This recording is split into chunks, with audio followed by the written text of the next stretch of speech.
A ver si lo pueden ver. Esto lo tendría que haber, acá sí lo tendría que haber hecho.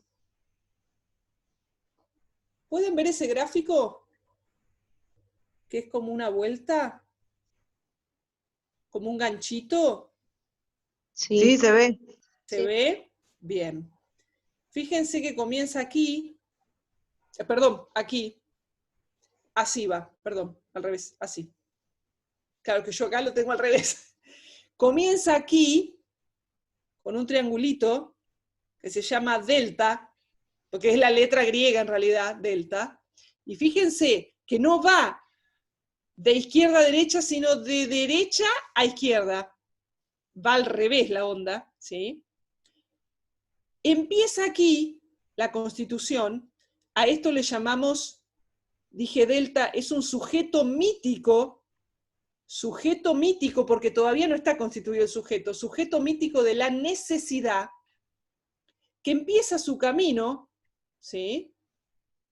Con rayitas separadas, empieza su camino de vida. Imaginemos a un recién nacido, a ese pedazo de carne, ¿sí? A ese cachorro humano, como lo llama Lacan, que para llamar la atención del otro, ¿qué hace? ¿Qué hace un bebé? Llora. Llora, grita, patalea. En ese llorar, gritar y patalear, aquí se encuentra con un otro. ¿Sí? Se encuentra con un otro. Ese otro, la A con mayúscula, porque es francés, es autre, ¿sí? Autre se escribe en francés, otro. Ese otro tiene un código. ¿Sí? Ese otro tiene un código. Ese código es el lenguaje. El otro está investido de lenguaje. Lenguaje estoy diciendo en términos simbólicos, no importa el idioma, lenguaje. Por lo tanto, dice Lacan, el otro es tesoro del significante, del lenguaje. ¿Sí? Al encontrarse con el otro, lo que ocurre, vuelvo aquí, al encontrarse con el otro, lo que ocurre es una desviación. Es como si algo se corriera. ¿Por qué una desviación? Porque el niño, con el grito, el llanto, el pataleo, como es sujeto de la necesidad, ¿por qué gritaba y pataleaba? Efectivamente, porque tenía una necesidad. Por ejemplo, tenía hambre. Por ejemplo, se había hecho caca y necesitaba que alguien lo cambie. O tenía cólicos, tenía gasecitos, algo le dolía, algo le pasaba. Va en búsqueda de quien satisfaga la necesidad. Pero ¿por qué ahí, en lugar de seguir la línea, se va para el otro costado? Porque en el encuentro con el otro, se encuentra con un otro sexuado. No solo con un objeto, por ejemplo con la leche, que puede satisfacer su necesidad, sino que se encuentra con ese otro que es un otro sexuado. Y en la medida que se encuentra con ese otro, se produce, esto lo dice Silvia Bleichmar, yo estoy tratando de unir ambos, se produce una efracción, una separación, un corrimiento, una efracción del orden somático. Se fracciona el orden somático porque la necesidad es somática. ¿Sí? ¿Me van siguiendo? El niño algo le pasa, tiene hambre, tiene una necesidad. Llama al otro. Mejor dicho, no lo llama, grita. Porque cuando lo llama es porque ya es sujeto. Grita, patalea, llora. Viene el otro. Ah, pero resulta que el otro no es una cosa, no era el frasco de leche que venía. Esa leche viene envasada dentro de una teta. Y esa teta, detrás de la teta, ¿qué hay? Una persona. Hay un sujeto sexuado, un sujeto con deseos, un sujeto con pensamientos, un sujeto con intereses, ¿sí? Constituido, ese otro, sexualmente. El niño entonces iba al encuentro del objeto que calmara su necesidad y se encontró con un otro sexuado. Se produce una infracción entonces de lo somático por las líneas de lo sexual, dice Bleichmar. por las líneas de lo sexual, porque resulta que el niño se agarra del pezón, empieza a succionar del pezón, puede ser la mamadera también, porque hay mamás que pueden no darle la teta, y si es un bebé adoptado, seguramente la madre no le va a poder dar la teta. La mamadera, la tetina, ¿sí? Porque acá lo que importa no es exclusivamente que sea una teta, sino cómo esa madre le entrega, ¿sí?, la leche, cómo lo sostiene, cómo lo mira, cómo lo contiene, cómo lo acaricia. Eso es lo que nos va a importar del acto de mamar, ¿sí? Bien. Entonces, el niño se encuentra con ese envoltorio, que es un envoltorio sexual. Sea mamadera o teta, ese otro lo empieza a acariciar, le empieza a hablar, ¿sí? Le empieza a cantar, lo empieza a acunar, y el bebé, vamos a imaginar que el bebé dice, ¡ay, qué lindo que es esto! Porque además de que ahora tengo la pancita llena de lechita y entonces ya me siento bien, esto me gusta más incluso que la leche, que me estén tocando, meciendo, abrazando. A todo eso se le llama investidura. La madre con su deseo lo recubre al niño, lo inviste. Digamos, en lenguaje común uno dice, ¡ay, lo llena de amor! Pero bueno, en psicoanálisis no es amor, sino que es sostén, contención, ¿sí? Afecto. Ojo aquí, no es el afecto amoroso, está el amor, por supuesto, de por medio, pero son palabras propias del psicoanálisis. El afecto es la dimensión cualitativa de la pulsión. Se produce, esto lo va a decir Freud, y obviamente Bleichmar también, se produce un plus de placer, plus de placer. El placer se lo da que ahora calmé mi necesidad, ahora ya tengo la lechita calentita, ya no siento más la necesidad. Pero resulta que vino esa leche con un premio. El premio es que me siento en los brazos de mamá calentito, y el bebé, ¿qué le pasa? Se queda dormido, no solamente porque tomó la leche, sino porque ahí hay toda una satisfacción con la que el niño no contaba y que llegó, ¿sí? Ahí es donde esa línea que nosotros veníamos siguiendo así se bifurca, ¿sí? Se produce, va a decir Bleichmar, aparte de la efracción de lo somático por la línea de lo sexual, porque ahora además va a importar, porque empieza la constitución sexual del sujeto. Cuando digo sexual no estoy hablando de relaciones sexuales ni de coito, estoy hablando de sexualidad como constitutiva del sujeto. Somos seres sexuados. ¿Sí? Esto de es asexual, eso no existe. Que alguien no tenga relaciones sexuales no quiere decir que sea sexual. Cuidado acá, la constitución del sujeto es sexual, ¿sí? Bien. Entonces, decía, se produce no solo esa efracción, sino lo que llama Bleichmar un decalage, ¿sí? Como un desfasaje, digamos, ¿no? Se corre de cierto lugar para ir por otro, y a partir de ahí la constitución subjetiva sexualizada o sexualizante del sujeto. Aquí es donde esa línea punteada, esa que empezó siendo una línea punteada, se va a transformar atravesada por el otro en una línea completa. Y si acá tengo el sujeto mítico, acá tengo un sujeto.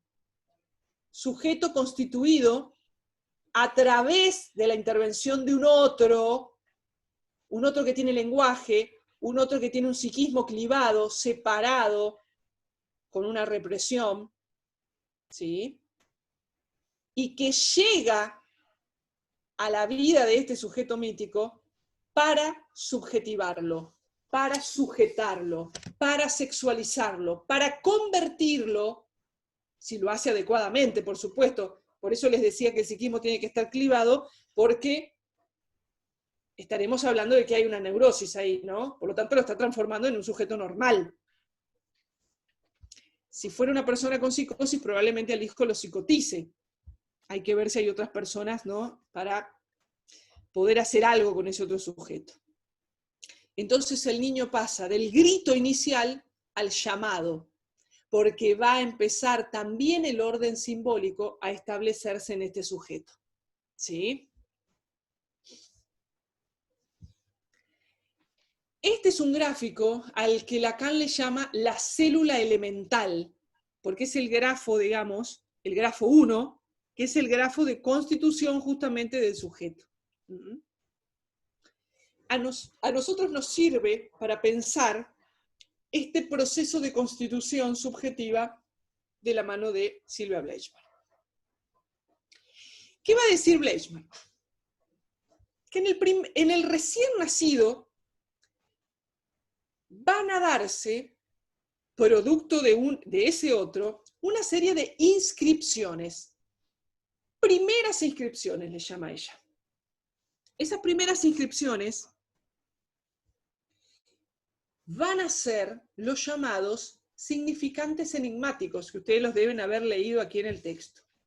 ¿Por qué son significantes enigmáticos? Porque el niño no tiene idea de lo que está viniendo, porque viene de parte de un otro.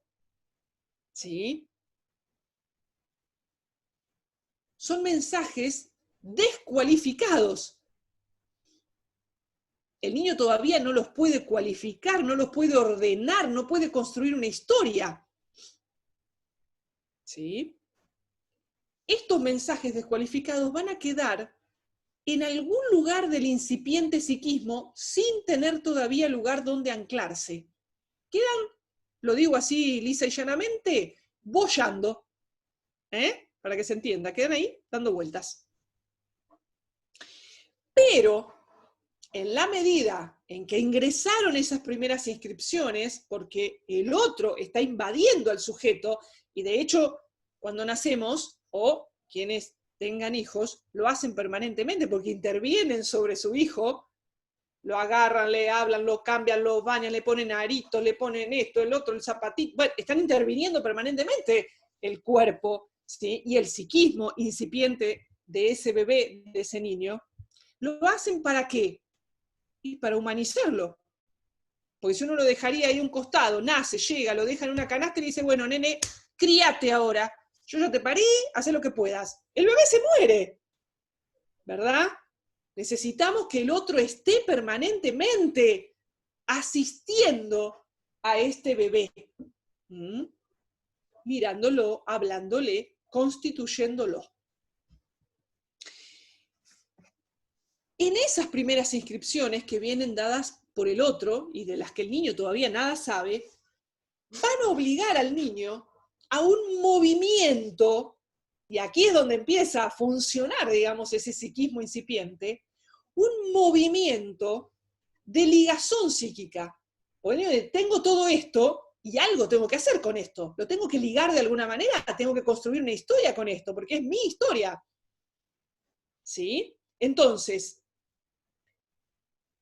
esos movimientos de ligación psíquica, en un primer momento, se van a llamar metábola, que sería empezar a metabolizar aquello que viene desde el exterior, aquello que viene desde la figura materna. ¿Sí? Entonces, el semejante, ese otro con mayúscula, que es un semejante, diferente pero semejante. ¿Se acuerdan de esto que lo estuvimos hablando hoy más temprano? Ese semejante entonces instala representaciones, significantes enigmáticos, inscripciones, ¿sí? Instala en ese psiquismo incipiente. Y el niño con esto algo va a tener que hacer.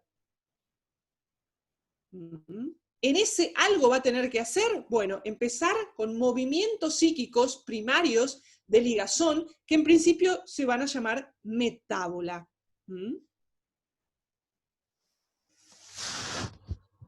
En la medida en que ese otro interviene, ¿sí?, en el cuerpo de este niño, también con su mirada y con tocar el cuerpo del niño, va a estar dando apertura a lo que se conoce con el nombre de zonas erógenas.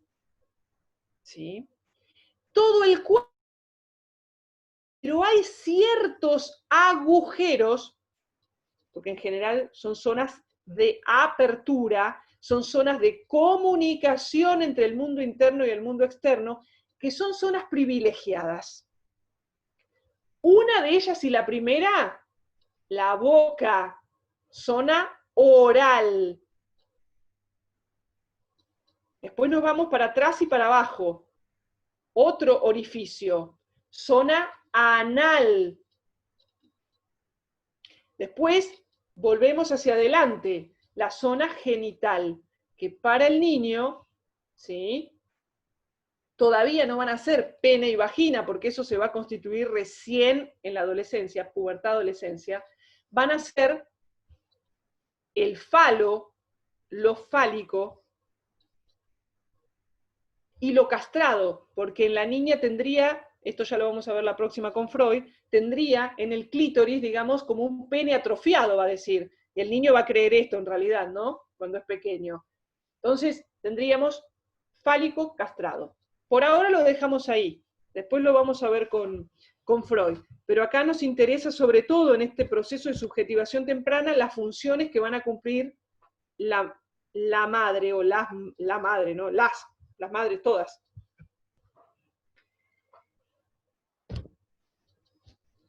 Este otro, entonces, que va a sexualizar al niño, porque desde su propia sexualidad sexualiza y constituye, ¿sí?, que introdujo el elemento nutricio, porque en realidad la mamá le dio la teta al bebé, ¿se acuerdan? El niño estaba hambriento, le dio la teta, pero junto con la teta venía la sexualidad. Ese elemento nutricio es introducido por el otro y ya deja de ser autoconservativo. Porque el niño para vivir necesitaba la comida, pero junto con la comida vino toda la sexualidad del otro. Entonces, aquello a lo que le podemos llamar, según Freud, pulsión autoconservativa, ahora se une, ¿sí?, pulsión autoconservativa porque necesita conservarse, necesita vivir y para eso el alimento, se une a la pulsión sexual.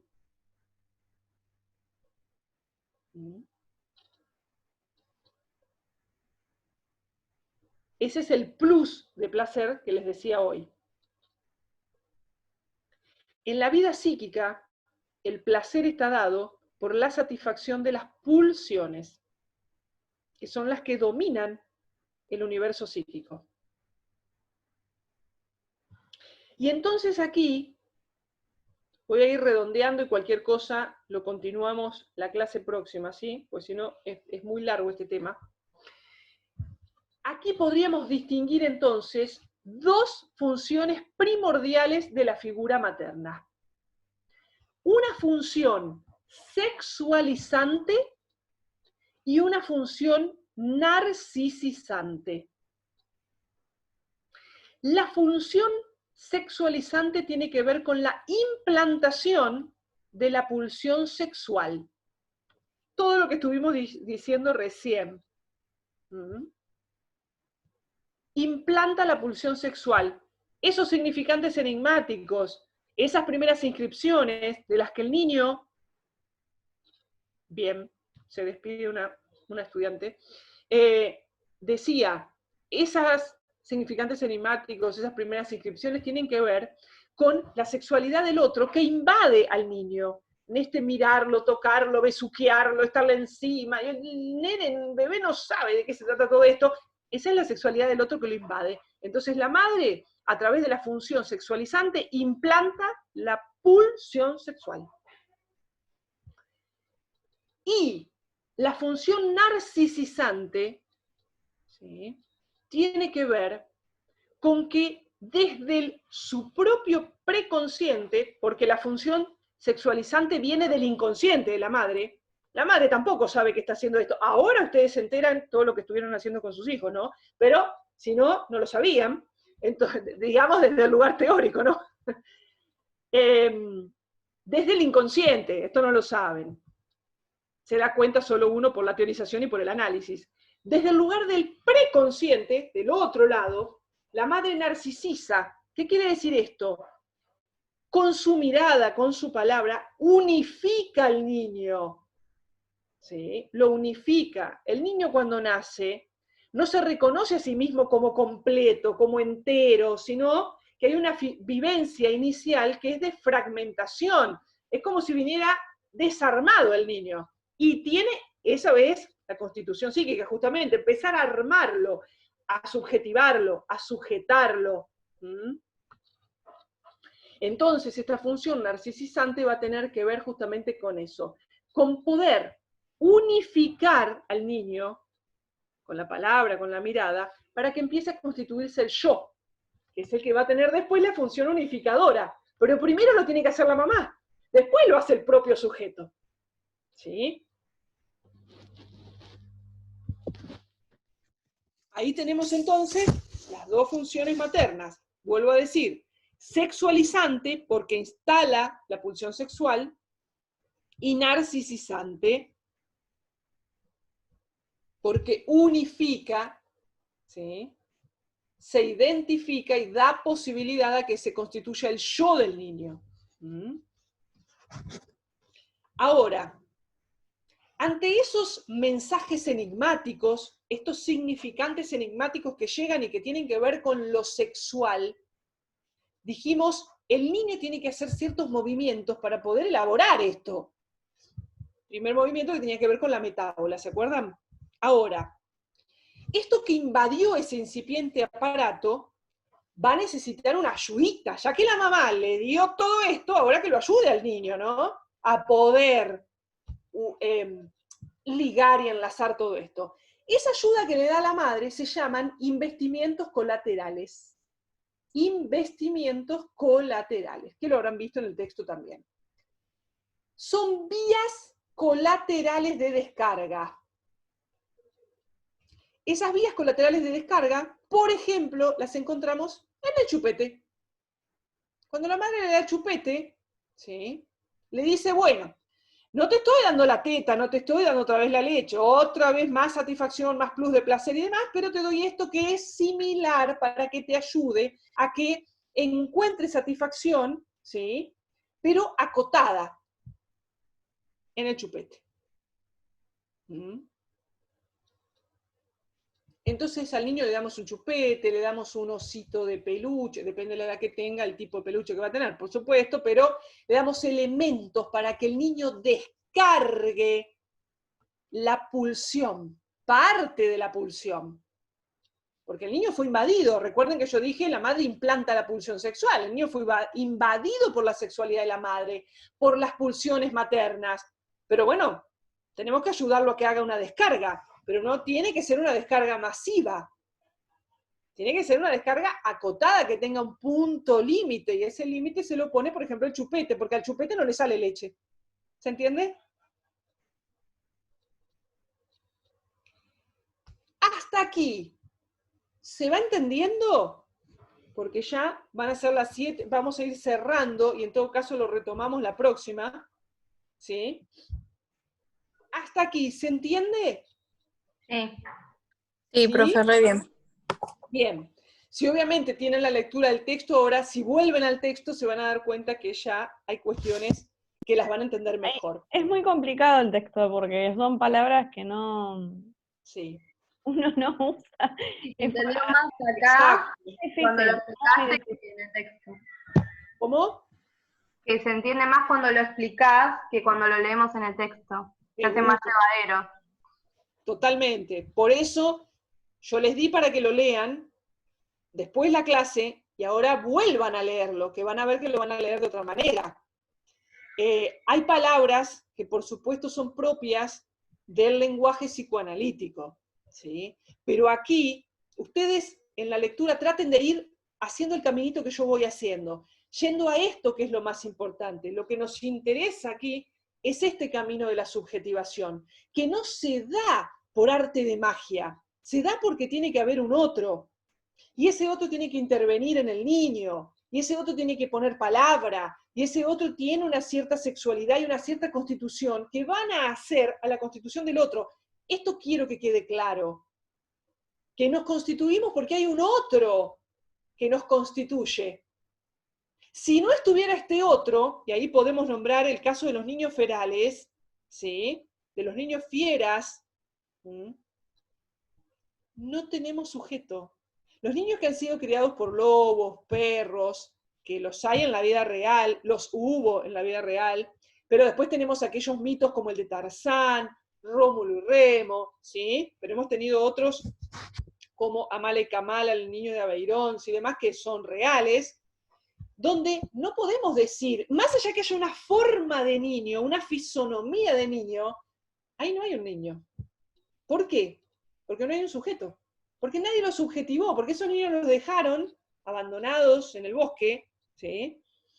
Y criados por lobos, donde se comportaban, porque no hubo subjetivación, no hubo un otro que implantara los elementos culturales, simbólicos, entonces ahí no hay sujeto. Digamos que hay un envase, pero lo de adentro no es de un sujeto, no es de un humano. De hecho a estos niñas y niños que encontraron en esa condición, habían desarrollado una mandíbula inferior prominente porque estaban acostumbrados a comer la carne cruda, a cazar, a rasgar, ¿sí? Con las pieles muy duras, todas cuarteadas como tienen los animales. No tenían lenguaje, por supuesto, se comunicaban por ruidos, los mismos sonidos y ruidos que hacen los animales. Entonces, no podemos decir que hay un sujeto. Sujeto hay si hay un otro que sujeta, que subjetiva. ¿Se entiende? Agrego algo más para terminar. A esta subjetivación dada por la implantación pulsional que hace el otro se le llama seducción originaria. Seducción originaria. Necesaria para constituir al sujeto. Todo esto que estoy diciendo es necesario para constituir a un sujeto. ¿Sí? Bien, con esto cerramos. Vuelvan al texto. Recuerden que tienen abierto un foro para que vayan ahí colocando lo que alguna reflexión, alguna parte del texto que no hayan entendido, alguna pregunta, lo que ustedes quieran, como para volver a retomarlo. Yo voy a retomar dentro de unos 15 días aproximadamente en otra clase por Zoom este texto y vamos a añadir, todavía no lo colgué a eso, lo voy a colgar a posteriori, conformación del aparato psíquico desde Freud. ¿Sí? Después de eso vamos a trabajar ya lo último, porque el programa obviamente en estas condiciones lo recortamos y yo fui a lo más necesario. Vamos a trabajar con Winnicott y ya con eso vamos a cerrar. Para que en este mes podamos terminar, entre comillas, digamos, ¿no?, el programa, y lo que resta de octubre y noviembre, o por ahí terminamos la primera semana de octubre, pero lo que reste de octubre y noviembre, podamos ir haciendo intercambios por escrito, ¿sí?, como para poder ir dando cuenta de lo que ustedes han podido construir, lo que han podido aprender. Porque si no, yo no me puedo dar cuenta, más allá de que están presentes, digamos, en la clase de Zoom, de cómo han ido procesando esto. Entonces, es lo que nos reste de clases, después de haber terminado con el programa, o con lo que fuimos seleccionando para el programa de este primer año, los intercambios entre nosotros, que lo vamos a hacer con trabajos prácticos, grupales, individuales, para ver por dónde andan, digamos, ¿no?, que han podido ir construyendo. ¿Sí? Bueno. Terminamos aquí la clase de hoy y la retomamos la próxima. ¿Alguna pregunta antes de terminar? ¿Pregunta, consulta o algo? No, profe, se entendió todo lo que explicó. Bueno, bien.